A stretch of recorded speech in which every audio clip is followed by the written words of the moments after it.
Eu sou a Ana Rambalducci, parapsicóloga clínica e hipnoterapeuta. E hoje nós temos bastante novidade aqui no programa, então eu peço aí para os meus ouvintes entrarem no programa, tem sorteio, tá? Hoje tem sorteio, entra aí, gente, e diz aí, eu quero.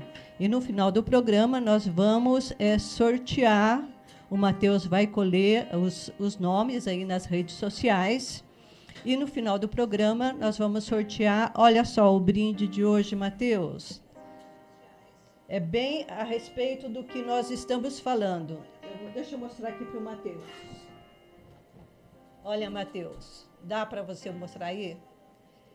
É uma pomba, é o símbolo do Espírito Santo, é exatamente do assunto que nós vamos tratar hoje. Nós vamos falar dos símbolos, né, da fé e as imagens que falam sobre fala para a nossa alma.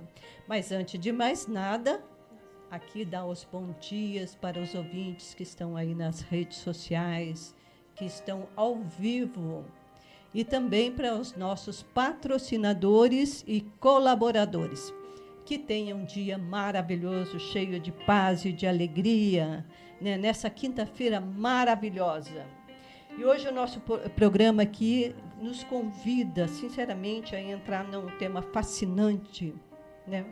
É um profundo e presente na experiência humana, na experiência religiosa, que são os símbolos. Nós vamos falar a vela, o fogo, o cálice, a pomba, o incenso, o peixe, o cordeiro e o olho da previdência, que são imagens que atravessam séculos, né? Culturas e tradições. Talvez justamente por isso ele tenha tanta força, né, gente, sobre nós. Mas que certos símbolos Por que será que certos símbolos nos tocam tanto?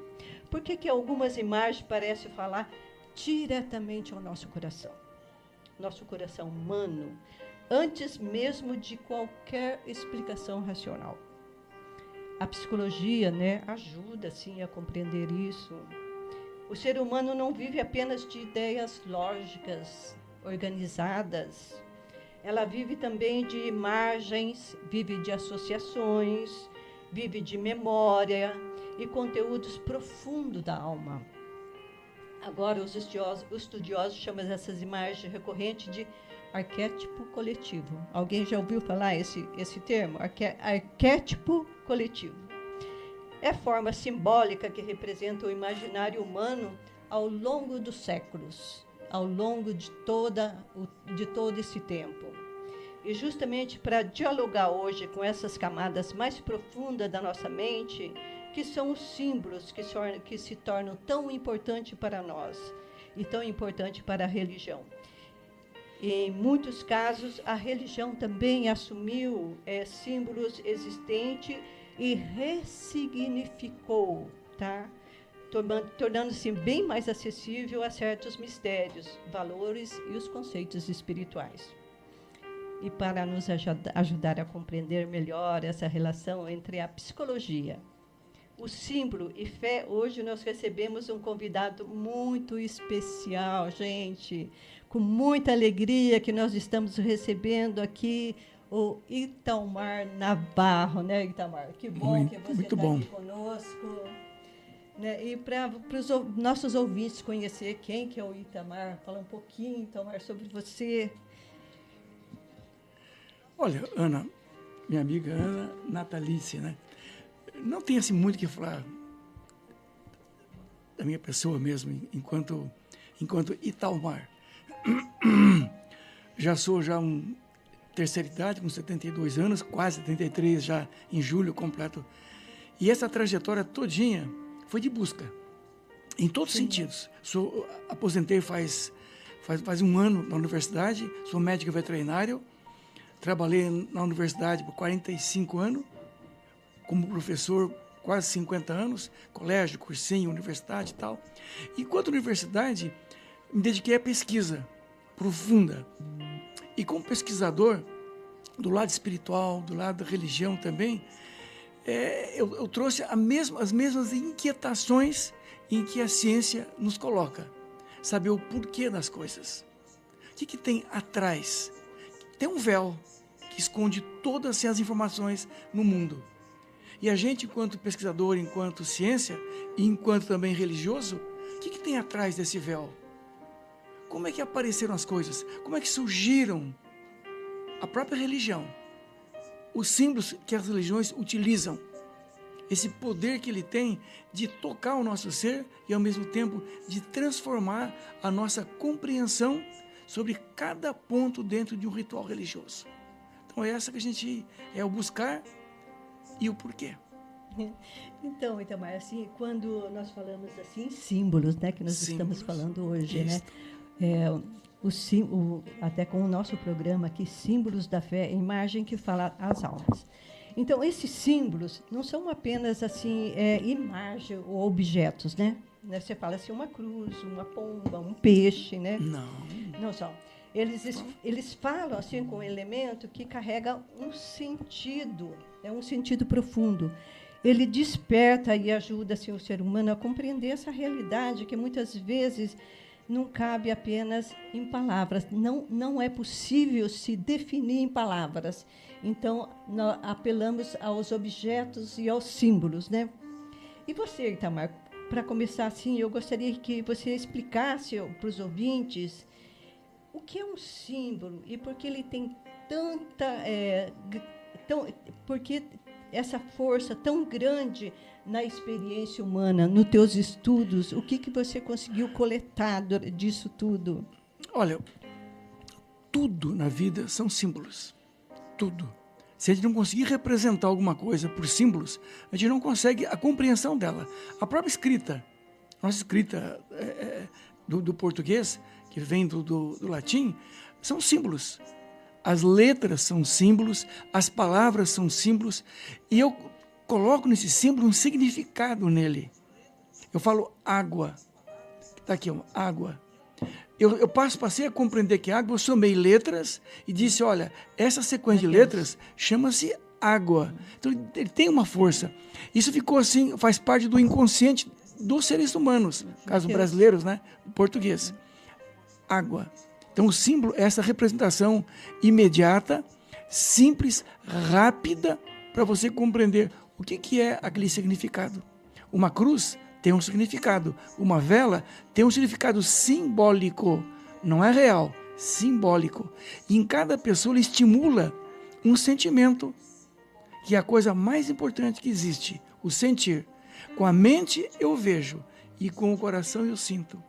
Quando acontece no coração, aquela realidade simbólica, ela se transforma em realidade.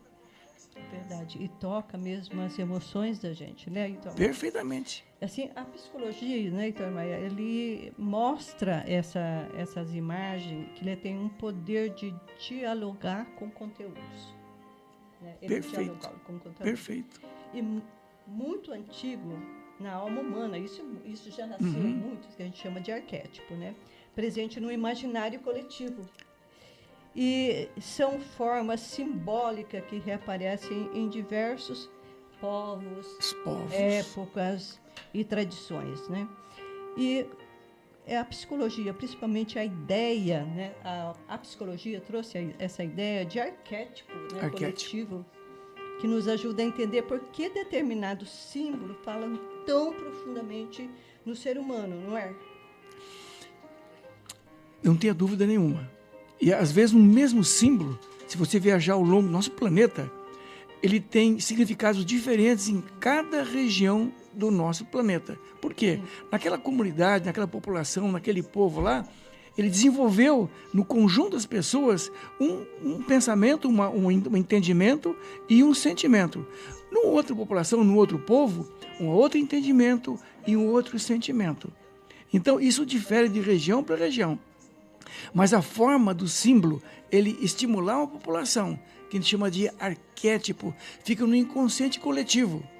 Quando você olha nós cristãos, você olhou uma cruz, qualquer cristão olha a cruz e tem aquela imagem de transformação, de passagem de um estado para o outro. Então a cruz é a transformação. Então qualquer cristão no mundo olhou a cruz, pronto, já faz parte do inconsciente coletivo chamado arquétipo do povo cristão. Para outros povos que não são cristãos, a cruz não tem nenhum significado, nem de entendimento e nem de sentimento. Para nós tem. Então, esse é o arquétipo que se forma nas populações. Então, né, Itamar, e a religião, né, Itamar, ao longo do tempo, ao longo da história, ela precisou, né, comunicar os mistérios, valores e experiências espirituais que nem sempre é facilmente compreendido apenas com um conceito abstrato. É verdade? Verdade. Por isso, muitas vezes, ele recorreu à imagem, como você acabou de falar, né, dos arquétipos e tudo mais. Ele recorreu a ritos e símbolos já familiares ao coração humano.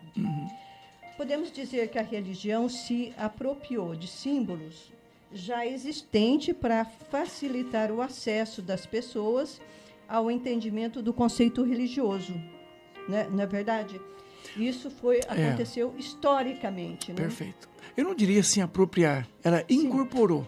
Uma boa. Ela boa. foi Realmente, incorporando. Porque apropriar é tomar do outro. E não é bem isso aí. Você tem várias religiões que utilizam os mesmos símbolos. Sim. E os símbolos que foram assim incorporados, ao longo dos séculos, eles foram se modificando. Se você for hoje numa catedral, aquelas tradicionais da Europa, ela é eivada de símbolos e imagens, assim, assustador. Fala, meu Deus, mas existe isso dentro da igreja cristã católica? Existe. Se você for numa catedral, por exemplo, de Chartres, que é próximo a Paris, 70 quilômetros de Paris, você vai encontrar no piso dela um labirinto. Mas o que faz um labirinto dentro de uma catedral tradicional como a de Chartres? Aqueles símbolos maravilhosos lá. Mas antigamente existia uma representação, entendeu, religiosa dentro do símbolo. Você sai do mundo exterior e vai até o mundo interior. Hoje não tem mais sentido isso aí. Você olha um vitral de uma catedral, ele é maravilhoso. São desenhos que representam uma história. A escrita, a alfabetização da população é recente. Se você voltar 100 anos atrás, boa parte do povo brasileiro não sabia ler e escrever. 200 anos, então, era uma minoria pequenininha.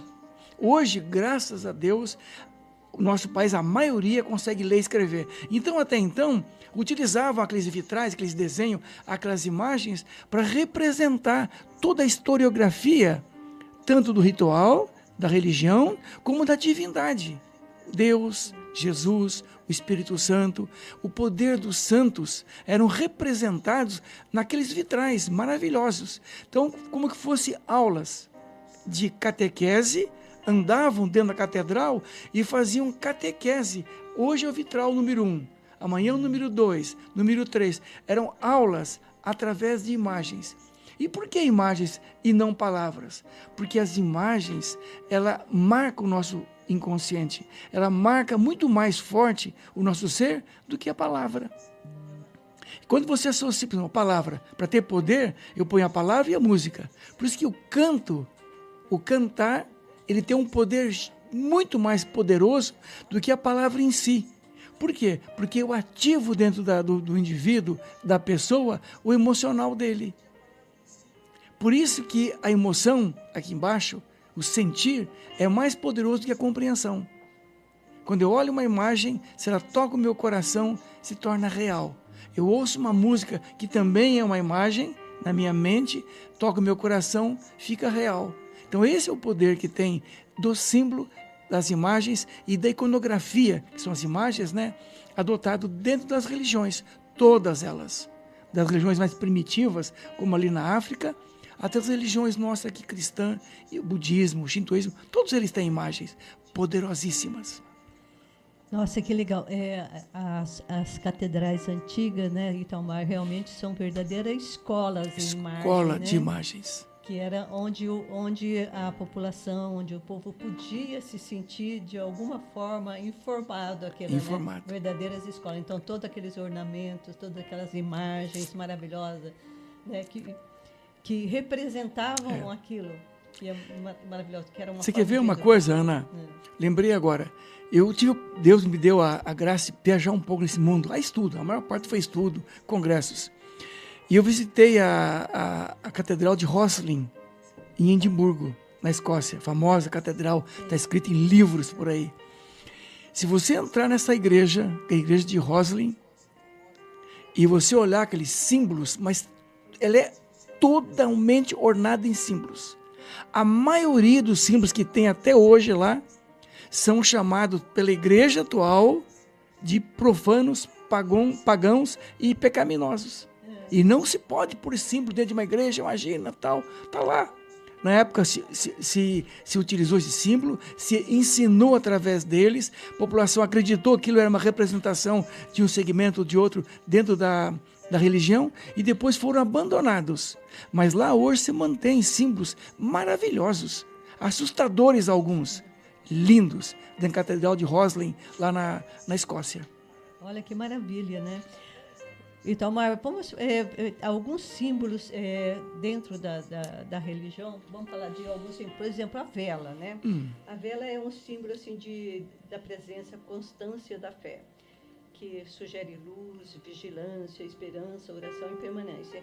E é um símbolo simples, mas profundamente poderoso.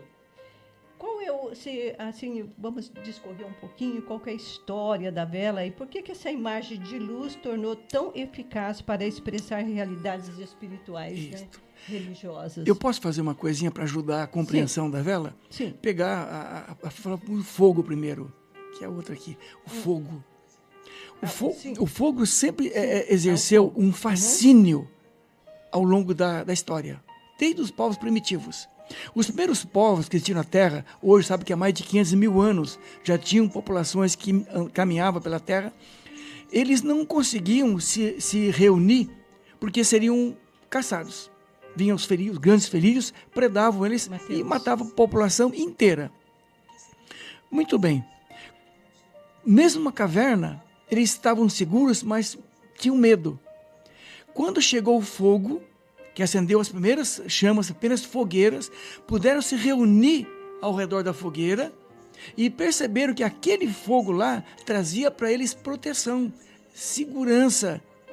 Os animais todos se afastavam, não se aproximavam perto deles e se reuniam em torno da fogueira e podiam conversar na forma deles, na linguagem que eles tinham na época, por gestos e tal. Então eles conversavam, trocavam ideia, vivenciavam em torno da fogueira. Então o fogo criou, desde aquele momento, segurança, proteção, e perceberam também que esse mesmo fogo podia surgir do céu, de um raio, de um trovão, tal, de repente incendiava uma floresta, era o mesmo fogo que assustava o perigo, os animais, a escuridão, tudo. Eles não punham fogo numa caverna, porque numa caverna iria queimar o oxigênio e ficariam sufocados. Então iam para fora, acendiam uma fogueira enorme e estavam protegidos.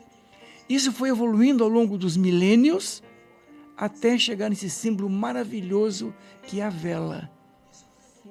Então a vela é toda essa representação. Quando eu acendo uma vela, eu tenho proteção, segurança e mais.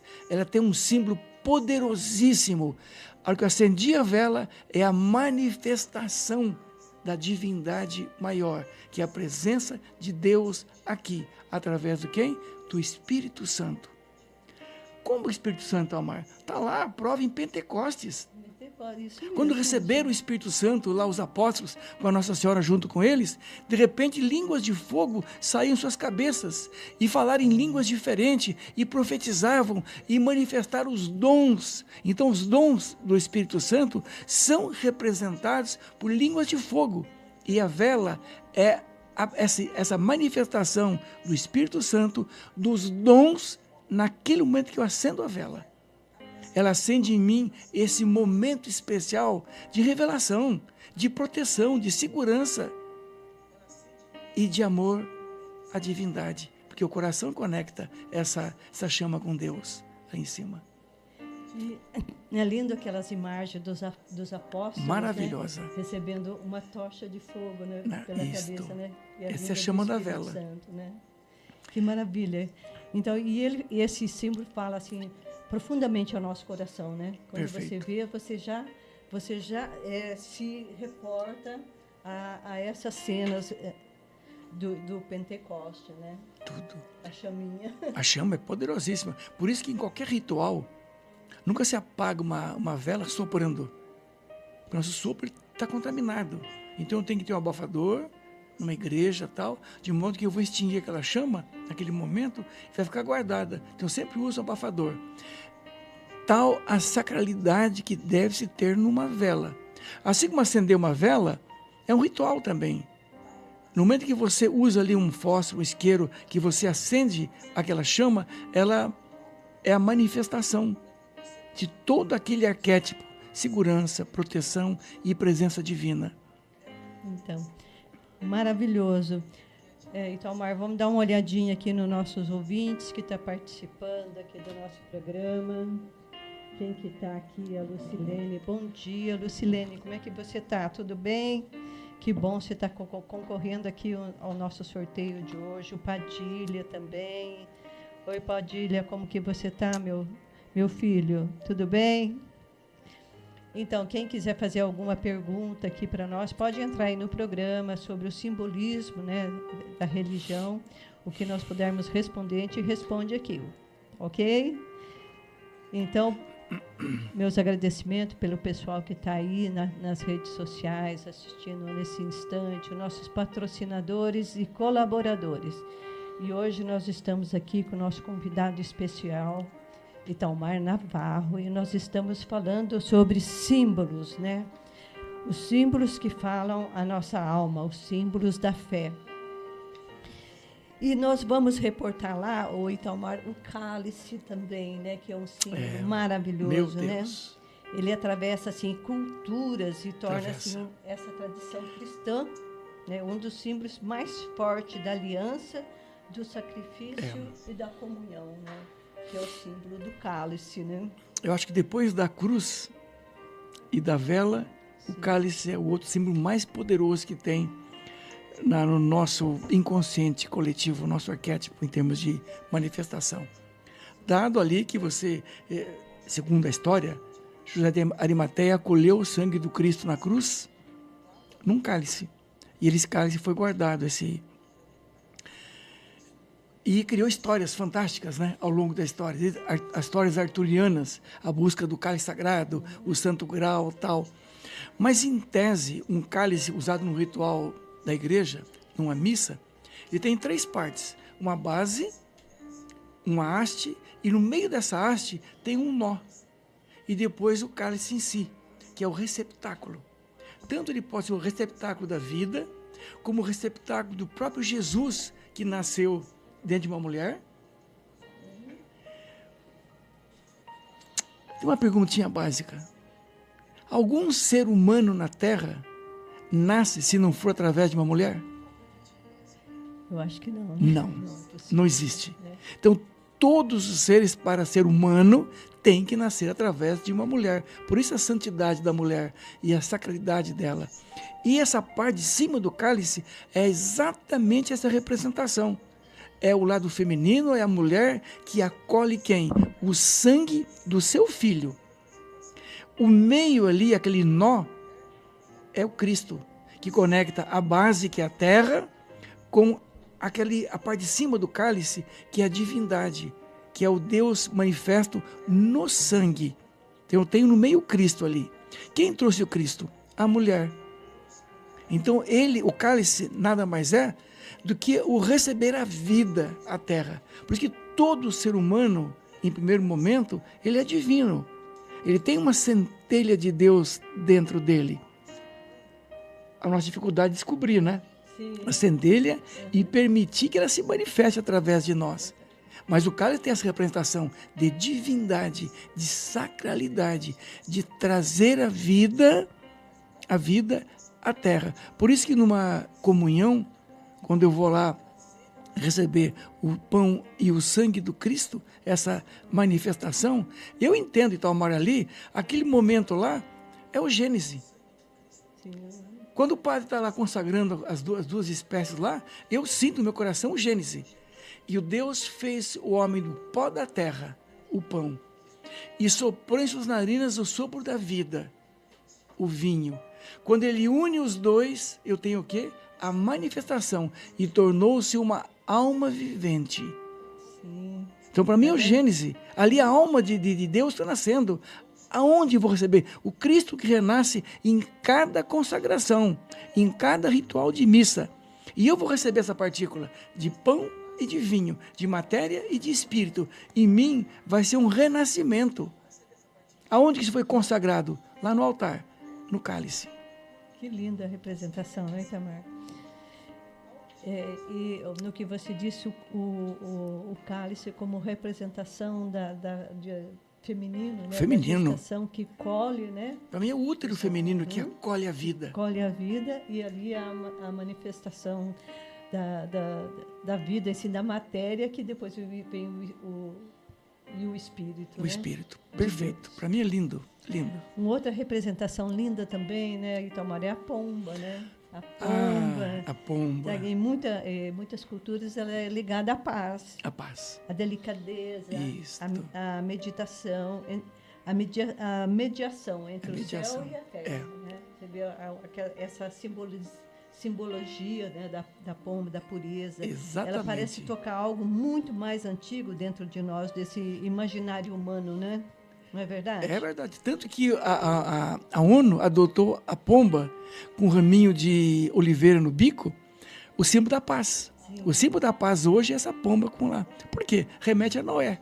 Sim. Quando soltou lá, primeiro um corvo, ele não voltou, nem voltou, né? E aí soltou a pomba, voltou com o raminho de oliveira, sinal que tinha paz. Mas eu como veterinário, a gente trabalha com os animais, né? E se você pegar um casal de pomba, ele se junta, os dois se escolhem e os dois criam uma família. Se morre um ou outro, ele jamais vai arrumar outro parceiro. Ele vai morrer sozinho. E o casal é fiel. Só tem aquele casalzinho ali. Os dois juntos passam a vida inteira juntinhos, fazem um ninho, botam os ovinhos, criam os filhotes e vão se reciclando ao longo da vida. Único. Não tem divórcio, não tem separação, não tem traição. Uma pombinha não trai, o pombo também não trai. É uma união perfeita. Por isso que no casamento também, o símbolo da rolinha, ali para o casal, o símbolo da pomba, é muito forte e importante também. Porque é a união perfeita. Se bem que hoje, que Deus me perdoe, né? Mas muitos casais mentem na hora do casamento. E vou viver com você para toda a vida. Hoje a gente sabe que não está mais assim, né? Vive por um certo tempo. Sim. E depois acabam separando. Mas esse símbolo que tem. E por que aqui na igreja tornou-se assim tão poderoso esse símbolo? Lógico, vem de Noé, mas quando Jesus teve o seu primeiro grande mistério, em que ele foi batizado no Rio Jordão, o que aconteceu nesse momento com ele? O céu se transformou, trovões, tudo, e de repente desceu uma pomba sobre ele e veio uma voz: este é o meu filho sagrado, em quem eu deponho e coloco toda a minha manifestação. Então, naquele momento, ele foi manifesto com a iconografia maravilhosa, a presença de Deus na terra. Por isso que aparece a pomba com asas abertas, descendo sobre o altar, sobre as pessoas. Ao longo da história, essa pomba representou coisas lindas, e entre elas a presença também do Espírito de Deus na terra. Assim como o fogo é Espírito Santo, também a pomba é o Espírito de Deus, o Espírito Santo vivo, manifesto em nosso meio. Apenas é uma reação química que dá luz e proteção. A outra é vida, fé e vida, presente ali no nosso meio. Então a pomba é linda. O incenso também, né, Itamar? Por exemplo, o incenso é um dos símbolos assim, mais sensoriais, né, da religião, da experiência religiosa. Ela cria um ambiente, eleva, perfuma, e ela envolve, né, ou te sugere que algo está subindo do humano, está subindo ao céu, em direção ao divino. Olha... E aí vamos falar um pouquinho, Itamar, sobre a origem do incenso, né, e sua dimensão assim sensorial, que ajuda a religião a tornar-se uma experiência concreta do sagrado, né? Lembra quando eu falei que todo símbolo eu tenho que entender e tenho que sentir? Sim. O aroma, os perfumes, o incenso, ele estimula em nós os sentimentos. Isso é tão verdadeiro que hoje temos a aromaterapia. O próprio SUS já tem dentro das suas bases de terapia alternativa, aromaterapia. A própria Santa Idelgarda, uma das 4 doutoras da igreja, uma delas é Santa Idelgarda de Bingen, que foi olha, para mim, uma das mais cultas mulheres que teve ao longo da história foi Santa Idelgarda. Tudo que você imaginar, ela estudou. E também estudou os aromas. Ela fazia incensos maravilhosos. Foi a primeira mulher a descrever a aromaterapia, que os aromas em momentos especiais estimulam sentimentos maravilhosos, de paz e tranquilidade. Ela orientava que alguns perfumes, alguns aromas, e ela fazia misturas de aromas, desde a lavanda, o alecrim, a ruda. Ela já usava assim, para tratamento de doenças, para acalmar pessoas que estavam assim, estressadas, angustiadas, e ao mesmo tempo um ato religioso. Simbolicamente, quando eu acendo o incenso, agora na Páscoa, as missas de Páscoa, domingo, ela é todinha eivada de incenso. Por quê? São as orações. É aquele momento de renascimento que aconteceu ali, porque a Páscoa é o renascimento, é a nova passagem de uma vida de escravidão para uma vida de liberdade, para o pecado, para o perdão, a reconciliação, e o incenso ali, ele leva todos os nossos pedidos, leva a nosso ser para Deus. Então você vê, ao longo da história, ele foi crescendo, ao ponto que hoje eu uso esse aroma para curar e uso o aroma para orar, aonde que eu elevo todos os meus pedidos em oração para Deus, para o céu. Então ele tem uma representação simbólica linda, maravilhosa, de elevação. Então, e é lindo você ver quando está incensando, né, uma igreja, um templo, é a coisa mais linda. Lá em Santiago de Compostela, aquela igreja que tem aquele turíbulo que gigantesco, é imenso, né? Gigantesco, né? enorme. Toca no ar, e aquele aroma maravilhoso, né? Aí você já percebe uma elevação espiritual. Momentânea. E o incenso ali usado não é um incenso qualquer. É uma mistura especial, feita com resinas, com aromas, preparados de maneira muito delicada, exatamente para provocar em quem está sentindo aquele aroma uma transformação momentânea, como que fosse um êxtase. Isso, é bem sensorial. Sensorial. Um outro símbolo também, o peixe também na religião, né? O cordeiro, o peixe é o cordeiro, que são assim 2 símbolos muito fortes, porque não comunica apenas, não evoca proteção, mas alimento, inocência, entrega, pertence e salvação. É o símbolo do peixe na igreja, né?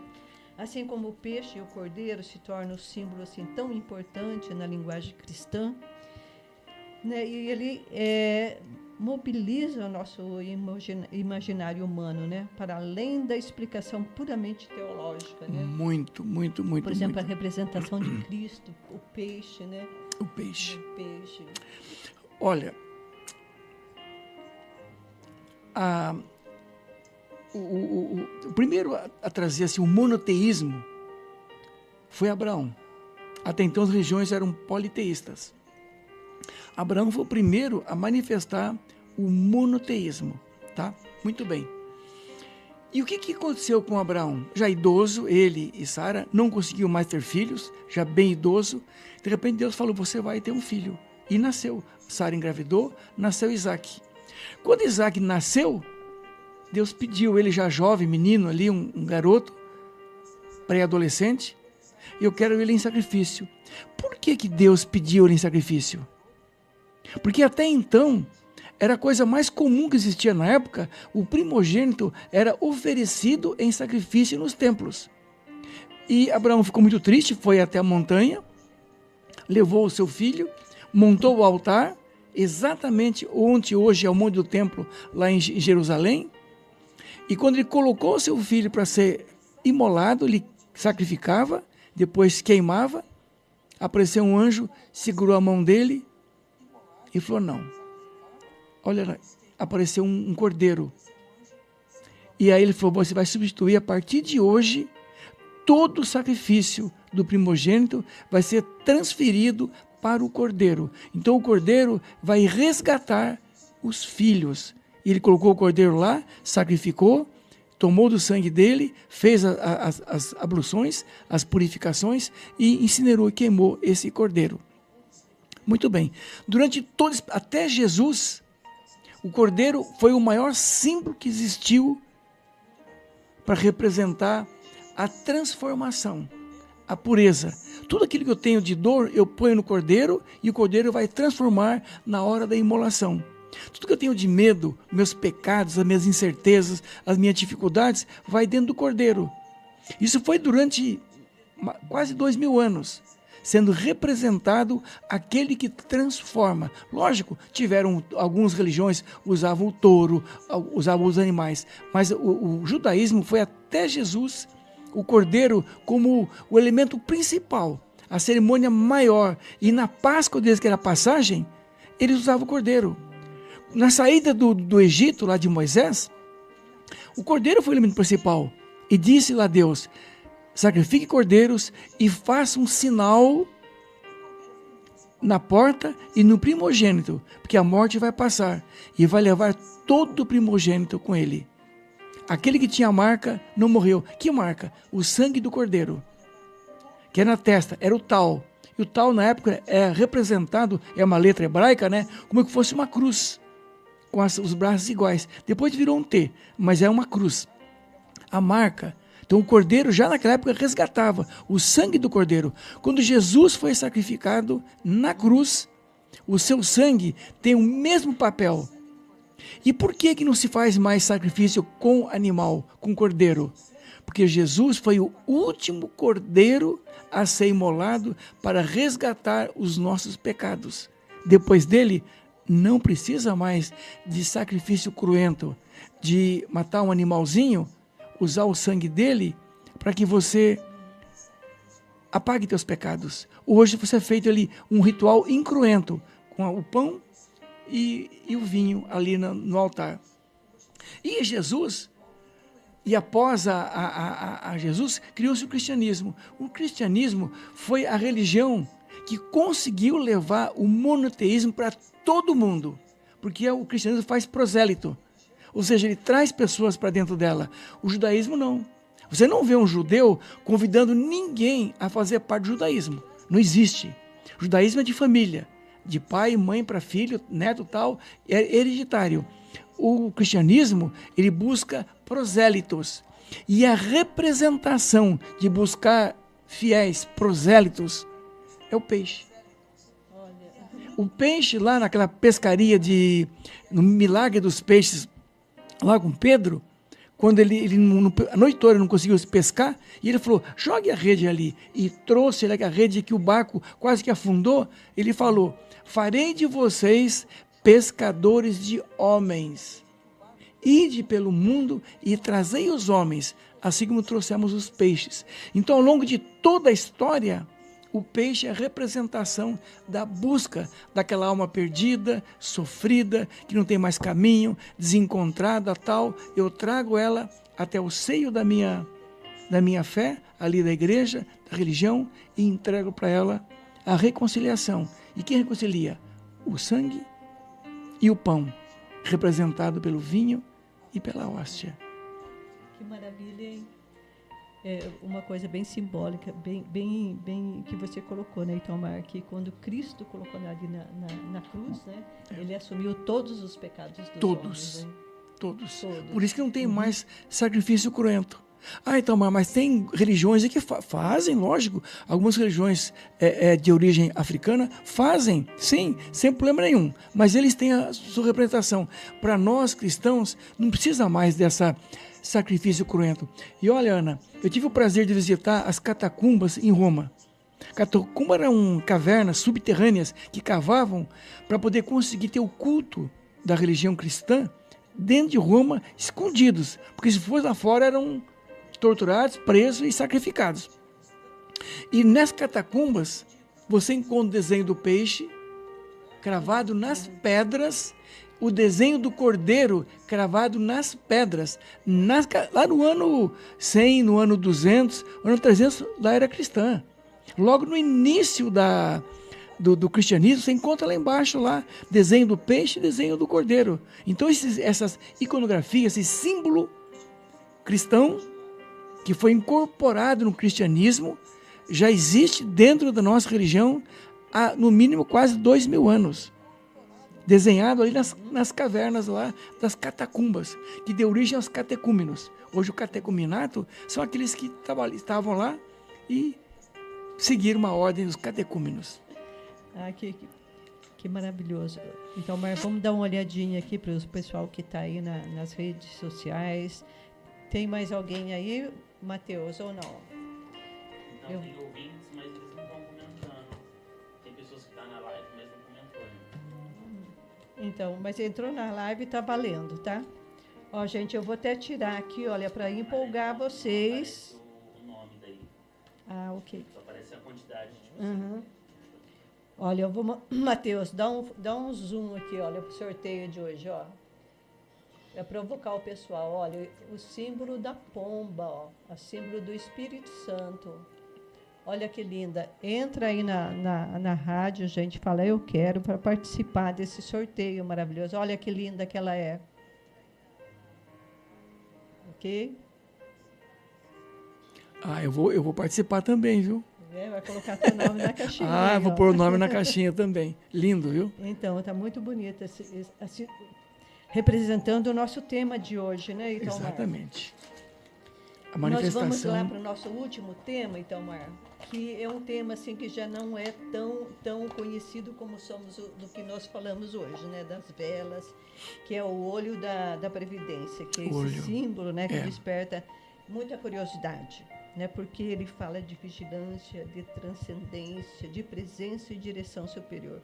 E, ao mesmo tempo, às vezes, ele é também muito mal interpretado. Muito né? mal. O olho da previdência. Então, como que a gente compreende corretamente esse símbolo, o olho da previdência? Tanto do ponto de vista histórico, quanto do simbólico dentro da religião religiosa, da tradição religiosa. Então, Ana, ele ficou assim muito mal visto, porque ele foi assim incorporado em muitas outras grupos, sociedades, imagens. A própria nota lá de $1 dos Estados Unidos tem lá uma pirâmide lá em cima, um olho da providência.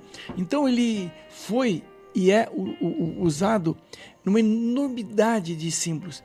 E a própria Igreja Católica não está usando muito mais ele. Você não vê muito mais igrejas com aquela imagem, um triângulo, que é a Santíssima Trindade, e o olho no meio. Esse olho tem uma representação da onisciência de Deus. As três virtudes, né? Onipotência, onipresença e onisciência. Então, esse triângulo com o olho é a onisciência de Deus, aquele que tudo vê. E vê mesmo. Entendeu? Quando a gente tem remorso por uma coisa que a gente fez que não foi correta, é um toque dessa onisciência de Deus que está dizendo, olha, meu amigo, você não agiu corretamente. Sim.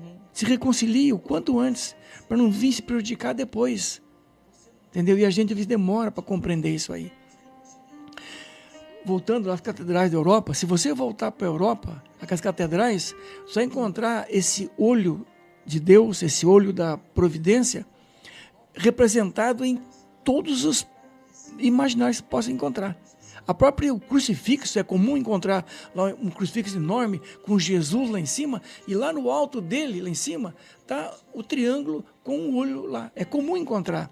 Logo abaixo tem aquela faixa lá com INRI, Jesus Nazareno, Rei dos Judeus, depois a estátua, e no pé dele, de Jesus, é muito comum encontrar ali uma imagem assim terrível.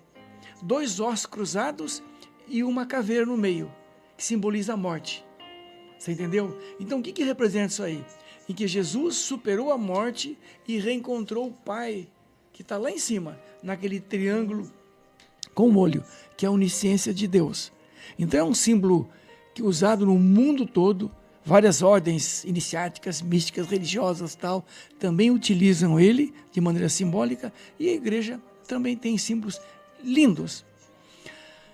Eu frequento ali na... Nós temos um tempinho ainda, né?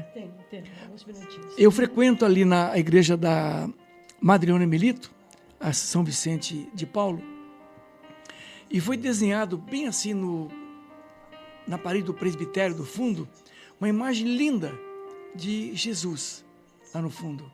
E ele cercado por animais. Tem aqui um leão, um anjo, aqui embaixo uma águia e um touro. Você imagina dentro da igreja, se eu olhar esses animais lá representados. O que tem a ver ali o anjo, o touro, o leão, a águia, com a igreja, com a religião? Tudo a ver. Já que estamos falando de símbolos, são exatamente os 4 evangelhos. Mas, Tomar, isso aí é antigo? É antigo. Se você voltar lá no tempo do Egito, se você olhar aquela esfinge, a estátua da esfinge, são esses 4 animais. Sim. Ela tem um corpo de touro, uma cabeça de leão, de leão depois de um ser humano, que é uma mulher, as asas de uma águia, tem os 4 animais na esfinge. Sim. Mas por que a igreja pegou exatamente esse símbolo? São os 4 evangelhos nossos. Se você pegar as Bíblias mais antigas, quando iniciava o evangelho, tinha o desenho do animal no início de cada evangelho. Hoje não tem mais. Então, o primeiro evangelho, Mateus, o símbolo dele é o anjo. E se você lê o evangelho de Mateus, ele é histórico, ele é suave, ele é delicado, ele tem toda uma conotação assim, bem assim, feminina, bonita, maravilhosa. Na sequência vem Marcos. Marcos é o leão, é fogo, é direto. Ele já inicia ali, Jesus, Filho de Deus, já começa a trabalhar. Tudo que Marcos escreve é bem objetivo, bem direto e bem assim, razoável. Quando você pega o touro, que representa Lucas era um médico, era um estudioso. Ele coloca detalhes assim dentro da descrição dele que poucos evangelhos têm. Escreve assim com uma precisão, ele tem um começo, um meio e fim o evangelho de Lucas. Por quê? Porque ele tem assim coerência até técnica e científica. Aí você vai em João. João é a águia, é o ar. Ele não faz parte dos evangelhos sinóticos. Ele é a parte. E ele começa com o lado espiritual. E no princípio Deus fez o homem, tal. E ele fala, era a luz, tal. Aquele começo do Gênesis. E termina lá com a ressurreição de Jesus. Ele é todo místico. Porque o ar, ele é representação, o vento, o sopro de Deus. É o Espírito Santo também. E Deus soprou o homem, o sopro da vida, e tornou-se uma alma vivente. Então, João é isso aí. Esses 4 animais que está presente ali na igreja, são os 4 evangelhos, representados na sua iconografia, no seu símbolo maior. Água, fogo, terra e ar. Por que eu falei que Lucas é a terra? Lucas é pé no chão, a terra é pé no chão, o touro é pé no chão, é resiliência, ele segue um caminho certinho. Já Mateus, começo é água. Que é água? Água é fluidez, é adaptabilidade. Solta uma água, ela vai procurando caminho até chegar aonde seu destino. Mateus é assim. A descrição do evangelho de Mateus é linda. Ele acha caminho para tudo. Começa lá com a história do homem e tal, a genealogia, até chegar em Jesus. Depois ele vai se adaptando ao longo da história dele, da descrição dele. Já Marcos é fogo. Fogo é para incendiar, é para mudar tudo. Ó, pessoal, muda, tá errado isso aqui, começa de novo. Vamos lá, apaga, começa. Isso é Marcos. E a linguagem de Marcos, os evangelhos, é bem assim mesmo. Vamos mudar, vamos lá, minha gente. Vamos apagar o que do passado, o que não prestou, traz algo novo. Vamos recomeçar com algo novo. Então, os evangelhos, os seus 4 elementos, que vêm da filosofia grega, são de transformação. Cada um no seu papel, cada um no seu momento. Tanto que tem dia que eu preciso ler Marcos. Eu preciso de grandes mudanças. E tem dia que eu preciso ler João. Preciso de paz, tranquilidade, recolhimento. E tem dia que eu preciso encontrar um novo caminho em minha vida, eu vou ler quem? Eu vou ler Mateus, porque Mateus é água. E a água acha caminho em qualquer lugar. Se colocou uma barreira, ela pula por cima da barreira.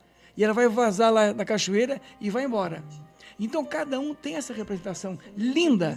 E o Evangelho tem esse poder também de símbolo de mudança dentro de nós. Que palavra maravilhosa, né?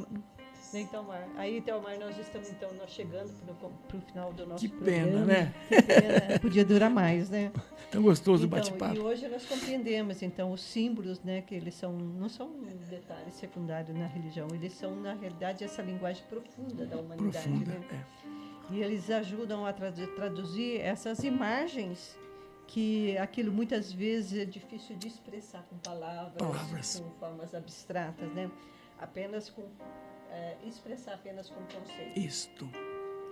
E eles tocam a memória também, a emoção, a imaginação, o inconsciente e a experiência espiritual. Bem isso que ele faz. Talvez seja justamente por isso que a religião tenha recorrido tantas e tantas vezes a símbolos. Aos símbolos. Né? Isso é verdade. Já que existe porque eles já falam no coração humano.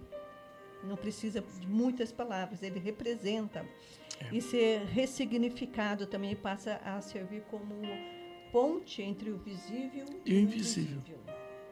E entre a experiência humana e os mistérios de Deus. Perfeito. Exatamente, Ana. E eu quero agradecer imensamente, Itamar, a tua presença aqui, foi maravilhosa. Nosso convidado, que hoje nos ajudou a olhar para a vela, ajudou a gente a olhar para o fogo, para o cálice, para a pomba, para o incenso, o peixe e o cordeiro e o olho da previdência. Não apenas como imagem, né, então, religiosa, mas como expressão profunda de uma linguagem humana e a linguagem da fé. Meu imenso agradecimento, Itamar, pela sua presença, pela sua riqueza de flexão e pela luz que você trouxe aqui no nosso programa, para os nossos ouvintes. Agradeço imensamente. Se você quiser dar um... Não, agradecendo a vocês, um momento especial, lindo momento. Para mim foi uma bênção. E encerrando, talvez o símbolo maior, nós não falamos, que é o sinal da cruz. Este é um símbolo também maravilhoso. E tem assim para mim, isso aqui é nascimento, vida, morte e ressurreição de Jesus. Eu compreendo ele assim. Estudei o simbolismo dele e para mim é assim. Porque o símbolo é sentir. Símbolo não é você entender.